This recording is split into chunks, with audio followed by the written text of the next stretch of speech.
Right. So, Chuck Berry, I mean, he's kind of the start of a lot of the kind of rock and roll blues thing. You know, at least the first thing I can really remember.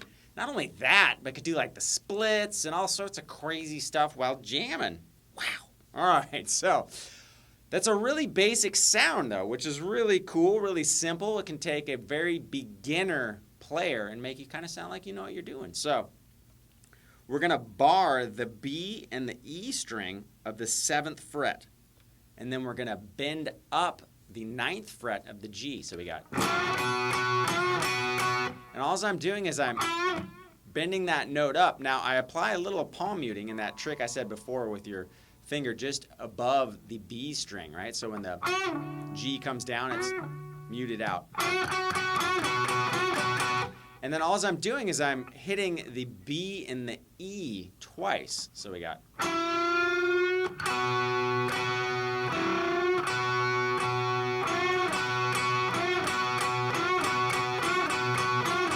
You can do all downstrokes. Or you can do down and upstrokes. You know, like... Or all down. Whatever you're into. Now you can also, you don't have to hit it twice. You can be like...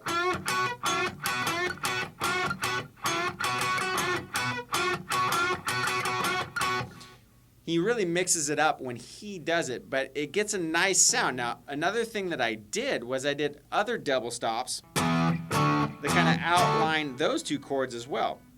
So what I did there, same frets, 9 on the G and the B, and then 7 on the G and B as well. And then I came up here to the D string and played the same frets, but just a single note. Right, to kind of get us back to where our key, the sound of our root.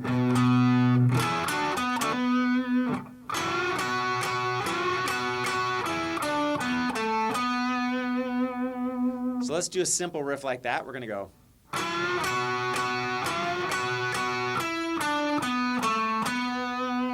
So we're going to do that bend 2 times in a row. Bend up on 9. We're going to hit 7 twice. Again. Now we're going to go 9 to 7 on the G. 9 to 7 on the D. And then come back to D. Come back to 9.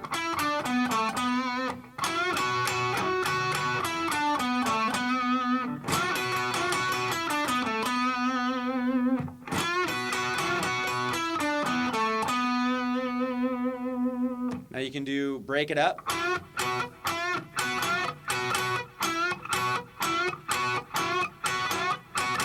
Now what I'm doing there is I'm going bend up 1 and then the double stop once. I'm going to do that twice, and on the 3rd time I'm going to hit that twice.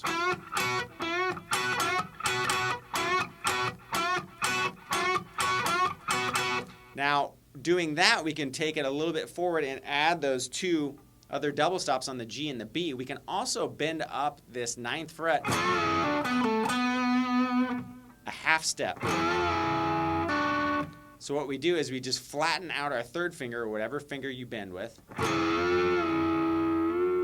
and bend both strings at the same time. So flatten out that finger, right on like this part of your finger, the first knuckle here. Just put it straight down and then use your wrist, right? I straighten my finger out. I don't try to bend it with my fingers. I straighten my finger out and use my wrist to bend both at the same time.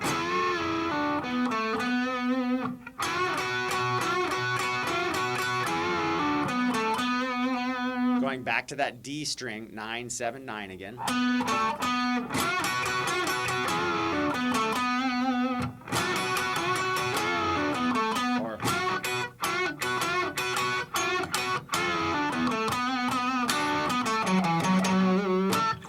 right? So we can just play with that one little area. Again, we're just sticking, so far we've just basically stuck in the first position of the pentatonic.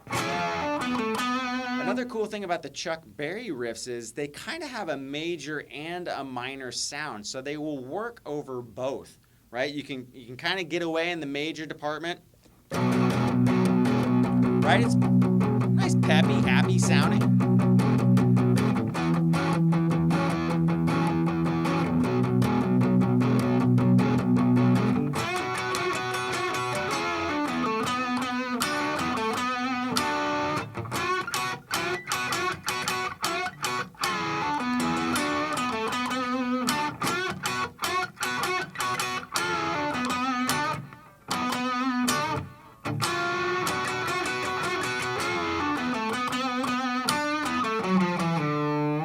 So right there, you know, you didn't have a backing track going, but I basically was able to play those same riffs, which would work over every single one of those chords, and I didn't even really move out of one position. Stayed one spot. So experiment with the Chuck Berry sound. You know, remember, it's hitting a lot of two strings together.